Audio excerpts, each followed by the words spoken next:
Well, I want to welcome all of you joining us across our city, those of you at our partner churches across the country and literally around the world. It's a thrill to join with all of you. Today, we're going to conclude with part 2 of a 2-part series called Fatal Distractions. Before we do that, I have a quick experiment I want to do. And just for fun, I want all of you to pull out your phones. Would everybody pull out your phone in all locations, wherever you are. If you're not even in this state, if you're not in our country, I want you to pull out your phone wherever you are. If you're watching it live, you're watching it later, I want you to pull out your phone right now. I want to do a quick experiment. And I need everybody to participate. I'm not gonna make you scan a QR code, by the way. I know that's a pretty popular thing we do.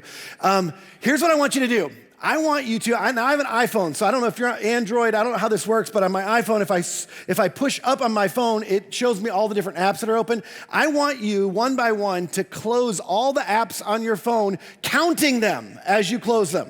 I want you to count them. So I want you to start right now. Go ahead, whatever kind of type of phone you're using, I want you to close all the apps. Count every app as you close it. I want you to count them. A few of you are done already. How is that possible? I see a lot of people still looking down. All locations, I want everybody doing this real quick. Everybody deleting apps, count them, keep counting. Some of you still have your heads down. You're still working on this. Well, I'm gonna get started. You keep going. You keep counting. Don't let me distract you. I want you to keep going. So just real quick, how many of you less than 5? Because you're all paying attention to me now. Okay, less than 5. The holy rollers in the room, less than 5. How many of you, okay, real quick, more than 5? I want you to keep your hands up. More than 5. You got more than 5. Be proud. Come on, be proud. More than 10. More than 20. More than 30. That's still a lot of people. More than 50. I'm just gonna make the jump.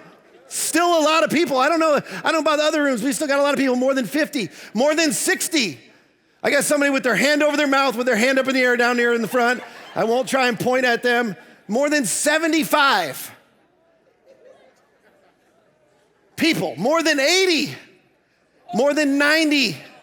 I'll just say this, when we were amongst our team, one person in our team had 98 apps open on their phone, and I told him I wouldn't call him out, but he's also the guy that runs my slides. So if some weird stuff happens up here, that's why. So here's what I wanna do. If you have more than 100 apps open on your phone, I wanna know how many you had, and I want you to message me on social media, and if you do, I'll send you a free book, because you need it. It's called Undistracted. Here's what happens. Here's the good news. For all of you who have lots of apps open on your phone, believe it or not, it actually won't damage your phone in any way. However, and some of you know this, it does result in poor performance, and it'll suck the life out of your battery. It'll drain the battery on your phone much faster. And again, most of you know that. But here's the thing you maybe haven't realized. The same is true for you. When you have too many things running in your life, too many things going on, too many apps open in your life, and you're trying to be involved in too many different things, it actually leads, and there's lots of studies on this, you can go out and look there, it leads to poor performance, and it also causes you to be drained of your best efforts and energies. All the studies show this, that focus actually leads to greater performance, and it also allows you to sustain energy levels for much longer period of time. Last week we talked about distractions, and we talked about this, where this word comes from. It actually comes from 2 Latin words, distrahere, and dis means apart, trahere means to drag or to draw. So literally what happens when you experience a distraction in your life from something that you intended to do, something takes your attention away and it drags or draws your attention apart from the thing that you intended on focusing on. And our divided attention, what it actually does is it undermines, when we're distracted, our divided attention undermines our intentions, what we set out to do. And ultimately what you do is you lose traction. You lose traction in your relationships. You lose traction in your career. You lose traction in just about any endeavor that you're set out to be a part of. And it's often that we lose traction to the best things, the most important things in life, the ultimate things in life, which is ironically embedded in the word distraction. In the English word distraction, it literally means a lack of traction.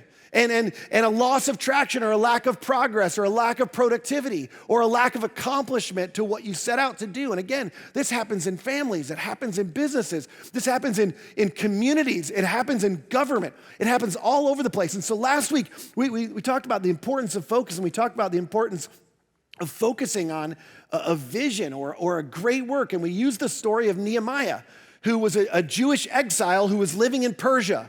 The Medo-Persian Empire overtook the Babylonians after they had carried a bunch of Jewish exiles into Persia. And the new king of Persia, Cyrus, said, hey, I don't have any need for the Jews to be here. If you want to go home, you can go home. So several campaigns of people went back to Jerusalem to rebuild the temple and try to rebuild their society there that had been destroyed by the Babylonians.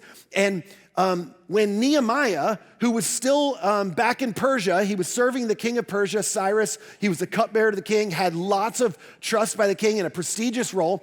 This is the report that came back. We looked at this last week. Things are not going well. So a bunch of people have gone back to rebuild and to restore their livelihood, to restore the nation.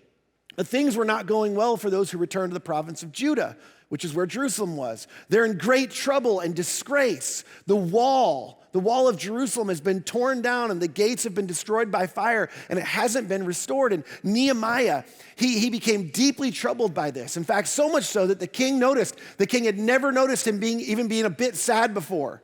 And Nehemiah was distraught over this. And this is what David Brooks, we talked about this last week. I love this phrase. David Brooks calls this a terrifying longing. You may have heard of it referred to as a burden or as a holy discontent. But I love this phrase, terrifying longing, because it's what it really is. Nehemiah was afraid of what wouldn't be, what he knew should be for his nation. And he set out to rebuild the wall of Jerusalem because he really knew that the wall was important for keeping out the foreigners and keeping out all the people that were taking advantage of the Israelites, so that they could restore the nation ultimately to prominence the way it was before. And despite significant distractions, as we talked about last week, Nehemiah's terrifying longing, this thing that he knew could be and should be the restoration of his people, because of his terrifying longing, he was able to maintain focus. It was sort of the essential fuel for empowering his vision and sustaining his focus on what he set out to do. Now, I told you last week there were several distractions that he dealt with, but this terrifying longing, just as a quick review, it involves three things. It involves the focus on a problem. So the problem is what is, and some of you have experienced this, and I'm going to mess some of you up because some of you took notes last week, and I'm writing these things in different order. But there's a problem, a possibility, and a passion, and the intersection of these three things, the intersection of what is, which is the problem, and the possibility, which is what could be in life, and our passion for that, or our even caring about it, is what should be. We go, hey, I'm not satisfied with what is, and I know what could be. I see what could be, and I'm driven by what should be. And so this is where Nehemiah is, and his longing for something different for his people, it tethered him to his vision. But today, as I told you last week, I want to look at some of the specific distractions, because I think we can learn a lot from the distractions that he dealt with. In fact, there were three specific types of distractions that most of us can relate to that surface in our lives. So I want to jump back into the story where we left off. If you remember, there was some of the enemies of the nation of Israel from the surrounding territories were trying to get Nehemiah to stop the work on the wall, to come down and have a meeting with them down on this plain. And Nehemiah, multiple times he said, I'm doing a great work and I can't come down. It's this famous phrase of like, look, I'm focused on my yes. This is what I'm doing, and I can't allow you to be a distraction. In fact, 4 different times they invited him in different ways to come and to meet with them. And Nehemiah wrote back the same response. I'm doing a great work and I can't come down. And then he said him this question, why should I need you to answer this question. Why should I stop working to come and meet with you? You don't have the same goal I do. You're not rowing in the same direction as me. You have a different agenda. And if I come meet with you, it's just going to be a distraction because we're trying to accomplish different things. And after that, they got even more ruthless. Nehemiah was invited. They attempted blackmail, basically. They threatened to inform the King Cyrus, that he had earned all of this influence with. They threatened to communicate to him that Nehemiah's real intentions were to raise up Israel and to rebel against his kingdom and overthrow the Medo-Persian Empire, which wasn't true. So Nehemiah replied to them and he said, look, there's no truth in any part of your story, and you're making the whole thing up, and you will be found out. He goes on to say that they were just trying to intimidate us, imagining that they could discourage us and stop the work. So Nehemiah says, I continued the work with even greater determination. And when that didn't work, they bribed a prophet. I mean, some people are shameless. They bribed one of the Hebrew prophets to lure Nehemiah into the temple so that they could take him out when he least expected. But God rescued him from that and informed me. They found out his plan, and Nehemiah wasn't lured into that demise. But here's my question. It feels like with Nehemiah over and over and over, there's all these different things that cause distractions. And no matter how hard he tried to avoid the distraction, thing after thing after thing, random things, bizarre things happened in his life that got him off task, that he was tempted to be lured off task, and they kept getting in the way. So my question is, have you ever experienced that before? I mean, I know you have. There's something you set out to do, something you set out to accomplish. There's some problem you set out to solve. And what happened was there was just thing after thing after thing that came up, and you're like, I don't know where all these things came from. That they're sort of like they created a distraction for you that was sort of like hard to even see through, to see your original vision, to see the problem. And this first kind of distraction I liken to a fog.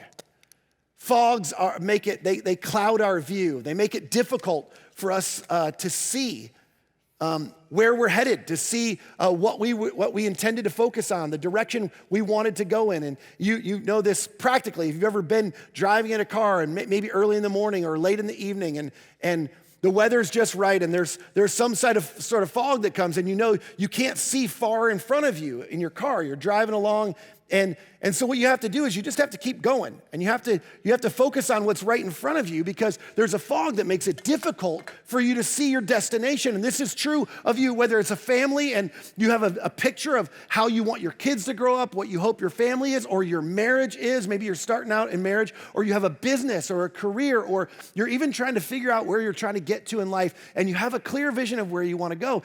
Fog makes it difficult to focus on your vision. And it can cause you to lose clarity primarily as it relates to the problem that you set out to solve in the beginning.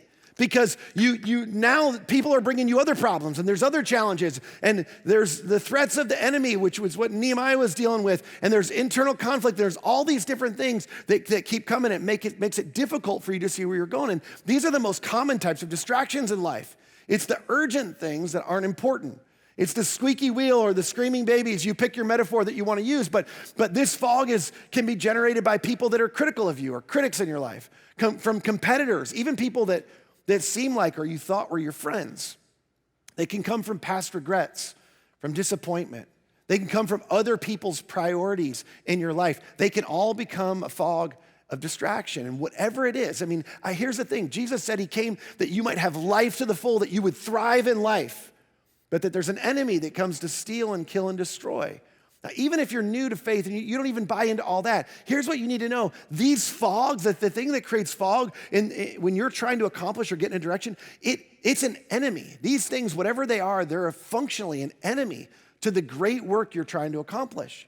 Because you've set out to do something. You've set your attention and your intention on doing something that's important to you, that you think is important to your family or to your community or to the work that you set out to do. And these distractions get in the way. Earlier last year, I was at an event. I was speaking at an event, and some of you know Bob Goff. He was also speaking at the same event. I ended up sitting at a table with Bob Goff, and I was asking, he just had a brand new book come out called Undistracted, which was part of the inspiration of this series. He had a book come out called Undistracted. I hadn't read it yet, but he gave me a copy of it, and I was like, I need to read this. Like, I'm in the middle of a distraction right now, and if you know anything about Bob, he's like super present, super interested. He goes, tell me about it. I'm like right now, you're getting ready to go speak. We're having dinner. Like, are you sure right now? He's like, yeah, tell me about it. And so I started telling him about this thing that's going on. I've got this debate I'm having, this conflict with somebody who doesn't believe in what we're doing. And so anyway, we're having this discussion. I told him it got so bad in our family. We have a no tech policy at dinner, by the way. This is parenthetical. We at the dinner table, nobody's allowed to bring technology. No phones, no iPads. We have dinner. We have family dinner together. And this one night after dinner, my phone had been in my back pocket. And I'd been thinking about this thing, and I'd read a message from this. It's bizarre. We're messaging all through social media. We've got each other's phone numbers, which is strange, but we're messaging through social media. And I went and I just thought, I need to respond to that message. So I pulled it out. I'm underneath the table. And I'm messaging. Yeah, I know. And I'm the preacher. And so I'm messaging underneath the table. And my wife, all she says is, "You responding to him again?" And that was the moment I knew, and I was telling Bob, that was the moment I knew that this is so distracting me. I can't stay focused on what I need to be doing because this cloud, this fog is in front of me, and it's just it's all I can see, and I need to keep responding. So Bob, being Bob, he's about to give a message about something totally different. He's like, listen, let me tell you a story, which is awesome. Bob goes, when I used to practice law, he's like, I'm still a lawyer, but I used to practice law on a regular basis, and I would get juries, and there was a whole pool of people. Some of you have done this. You go for jury duty. I got a pool of people for jury duty, and I start interviewing the people one at a time. And he said, for me, the thing I was trying to do is I wanted to make sure that this person was interested in getting to the truth. That's the goal. The goal of the trial is to surface the truth. And if I thought this person had any other agenda, then that was the goal. That was the main purpose. That was sort of the vision for trial, was to surface the truth. And if I thought this person had any other agenda or was, in any way going to be a distraction to the case and to the trial, he said, I would just, after questioning them, I would thank them. I'd say, hey, thank you. You're dismissed. And he said, that's what you need to do with this person in your life. I'm sure they're a great person, like a lot of the people that came to my trials that I interviewed. But that person, they've created a fog for you that needs to be dismissed from your life. He said, look, I'm convinced. I'll never forget this. He said, I'm convinced it's much easier for the enemy to keep us distracted than it is to take us out. And this is what fog does. When there's a fog clouding your view, he said, look, the thing you have to do with fogs is you have to clear it out. And that looks different for different people. But when there's fog, you have to clear that fog out of your way. This is something that's so important, and sometimes it involves ignoring your critics or distancing yourself from a friend. Sometimes it's unfollowing somebody on social media or deleting social media altogether for a season. It's deleting certain apps from your phone. And here's the thing. Often the best thing to do is to focus on the road that's right in front of you, because the truth is it is still going to be hard with these distractions in your way to see the problem, to see your ultimate vision. But like in your car, sometimes you have to just put your head down, turn off the high beams. Stop looking all out here and around and turn off the high beams and look at what's right in front of you. What's the good work? What's the next right step in the good work that's been placed in front of you? And then just do that next right thing. I'll never forget the transformation that happened in my heart and my life and my focus just by clearing that fog out of the way. Distraction number 2, in the middle of work, back to Nehemiah's story, in the middle of the work that they're doing, there's a diverse group of people that are working together, and some of the men and their wives raised a cry of protest against their fellow Jews. They were saying, we have such large families, we need more food to survive, which doesn't seem like a huge deal. But you could create some programs. But there were other people, and others said, we've mortgaged our fields and our vineyards and homes to get food during the famine. And still others piled on and said, we've had to borrow money on our fields and our vineyards just to pay our taxes. And we belong to the same family, to the same people as those who are wealthy, and our children are just like theirs. Yet we must sell our children into slavery just to get enough food to live. And this thing that seemed like a small fire, it escalated quickly. And their complaints were valid, which is why Nehemiah knew if he didn't do something about it, if he didn't stop and address this, that the entire endeavor of this collective people, the rebuilding of the walls and ultimately the rebuilding of the nation would be at risk. And so Nehemiah said this. He said, then I called a public meeting to deal with the problem. And at the meeting, Nehemiah said, we're doing all we can to redeem our Jewish relatives who've had to sell themselves to pagan foreigners, because this is what was happening. Outside, there were foreigners that were taking advantage of and enslaving the people of Israel because they couldn't make their own way. And this is part of the problem that Nehemiah came to solve. He says, but you, their fellow brothers and sisters, their fellow Israelites, are selling them back into slavery again. How often must we redeem them? We're gonna have to do this over and over and over. And they had nothing to say in their defense. Basically, Nehemiah is saying, look, we've got to stop this. And Nehemiah proposed a solution. He said, look, you need to stop charging them interest. You need to restore all the people, their property and their possessions. And you need to repay. You have enough wealth. You need to repay the interest that you charge them so that these people can just get back on their feet. And everyone agreed to the plan. Everybody followed the plan, and the work continued. Here's what's so important, this second thing. Sometimes, as much as we want to keep moving forward, sometimes what we deal with in life is we deal with fires. It's not like a fog, it's something different. There's a fire, something's on fire, and we need to stop to put out the fire.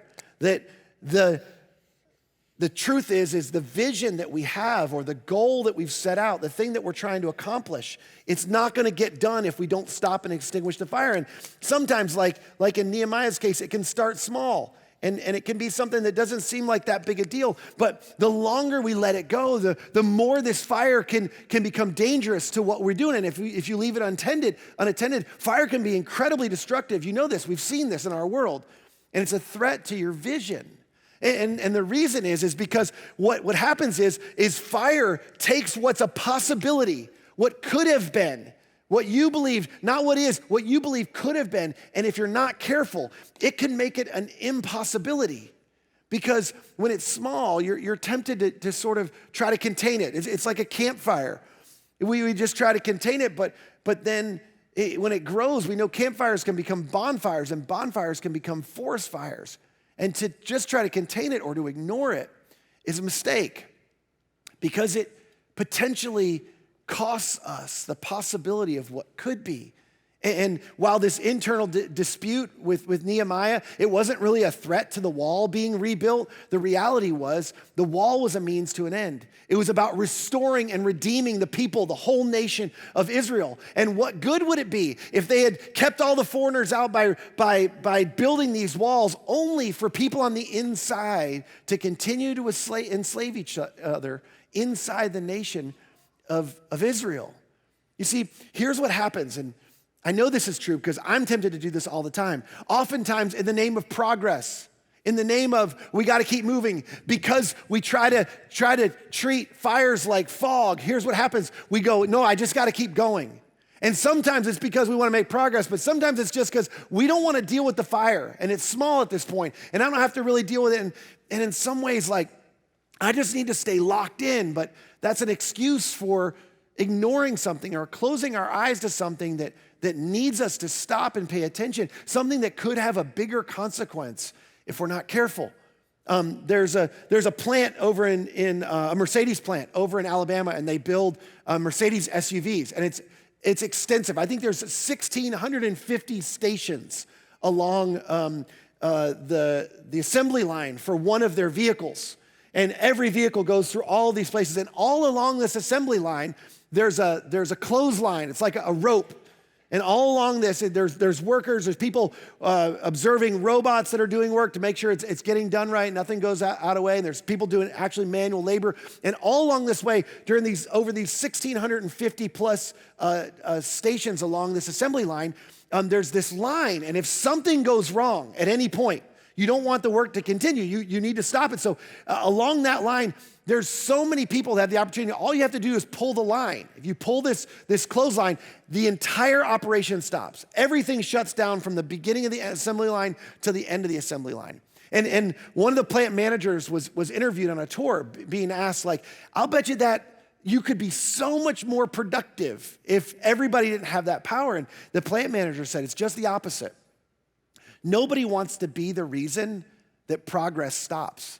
He said the hardest thing to do is to get people to pull the cord because they want to just keep going. They don't want to stop. They don't want to deal with the mess. But when there's a fire that's threatening things, it may be a mess to deal with it, but fires, you have to put it out. It has to be put out. And if you don't put out the fires, as we said a moment ago, they can be incredibly destructive. Even if it's a small fire, you have to stop. And some of you, you've used a fire extinguisher before, and there's not a better metaphor, because when you're dealing with fires, it can be messy. When you have to deal with a certain behavior of somebody in your family or a conflict in your marriage or something in your business, an employee that's popular, but their behavior is negative in terms of your culture, it can be messy. It can be incredibly messy. Just like using a fire extinguisher, but here's the thing, it's not nearly as destructive as if that thing grows into a wildfire, and Nehemiah knew that. So he stopped and he called a meeting. He pulled everybody together and said, no, this doesn't go any further. We got to fix this problem. And then the work continued, and the walls were eventually rebuilt. Okay, distraction number 3, back to Nehemiah's story. One thing to note, Nehemiah, if you read the story, he wasn't really thrown off by the threats of people. I don't know why, but he didn't seem to be affected that much or distracted by the threats of people from the outside, but others on the inside were. And we find out in the story that they had made plans to come and fight against Jerusalem and throw us into confusion, Nehemiah tells us, that this was sort of the plan that we're hearing from the outside. And then the people of Judah began to complain. So these are the people on the inside that are helping to rebuild the wall. They said the workers are getting tired, and there's so much rubble to be moved, we will never be able to build the walls by ourselves. Which, this is so strange because this was never a complaint before.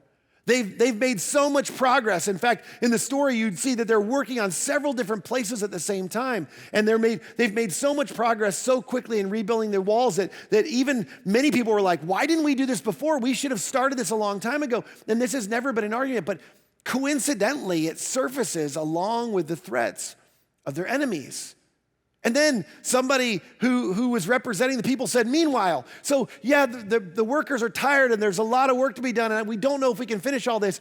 And on top of that, it's just sort of a parenthetical addition, which gives us a clue there's something else going on here. It's sort of like, and another thing, our enemies were saying, before they know what's happening, we will swoop down on them and kill them and end their work. This is what we've heard our enemies are gonna do. And it's sort of like, okay, now I see.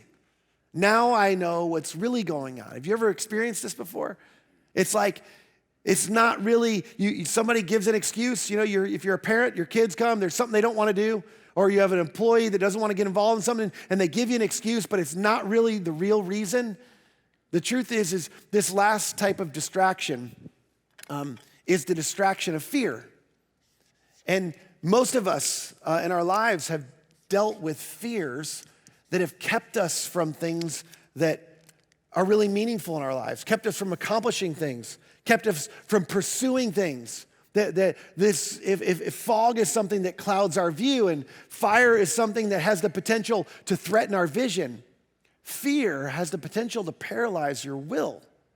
It actually attacks you on the inside, and it causes you to want to quit. Now, fear can manifest itself in a lot of different ways in our lives. In fact, there's mild fears, mild insecurities, and then there's major anxieties. In fact, we think about the growing anxiety in our culture, primarily among adolescents and teenagers, but it's not just them, it's adults. Some of us suffer from significant fear of failure or rejection or not being enough. Fear can be a fear of missing out or stepping out or being found out or being singled out or losing out or being left out. And all these have the potential to paralyze us from experiencing life to the full. And fear in this case, specifically for these people, this was sort of like a grave danger, but it doesn't have to be a grave danger. The truth is the writer of Proverbs, we talked about this last week, he said that when we lose vision, which is what happens when we get succumb by our fears, the truth is we lose vision, and the writer of Hebrews said that where there's no vision, people perish or things die. And we talked about this. Relationships die. And difficult things happen in our lives, and companies sputter, and our relationships experience really difficult seasons in our lives, and things die, they deteriorate, they oftentimes get overwhelmed by the fears that's inside of us. But here's the major problem, and I want to tread lightly. We could probably do a whole series on this. That we've bought a huge lie in our society, and I'm going to jump on my soapbox for just a second. In our modern culture, like, we've made people think that the reason to help people be secure is to protect them. That if you want to make somebody feel secure, you have to protect them. But that's exactly wrong. It's wrong by every psychological evaluation. In fact, all competent clinical psychologists propose just the opposite. Did you know that what most psychologists try to do when people come in who are wrestling with anxiety and fear is they try to lead people to voluntary exposure to their fears?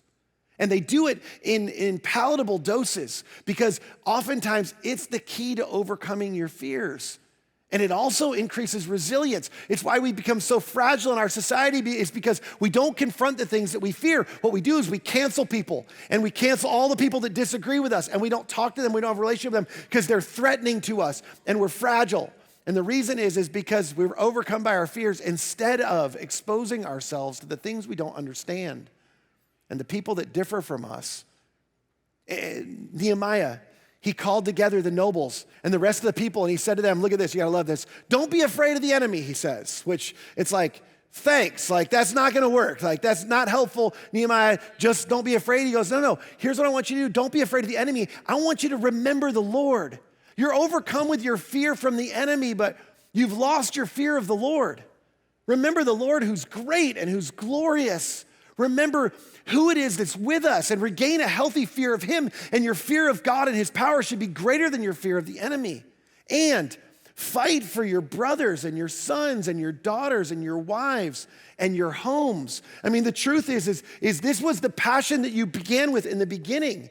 Your passion has been snuffed out by your fear. You originally wanted to restore the nation, your family and your brothers and your wives and your daughters. This was your passion in the beginning.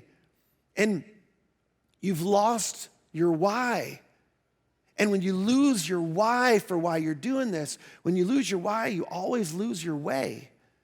And this is what happened to Nehemiah. And some of you have been there. 10 years ago, I set out west to the desert, no less, to deal with the hardest leadership challenge of my life. And my wife and I, we moved our family out there, and I'll tell you, it was so challenging. And the first year and a half, we were about a year and a half in, and I joined an organization that was going backwards rapidly. It was in decline. I'd never turned anything around in my life, and a year and a half in, we stopped the bleeding. We had finally hit the bottom, and we sort of leveled off at the bottom. And we hadn't yet turned things upward. We weren't trending up yet. That was coming, but it hadn't happened yet. But I was trending downward on the inside.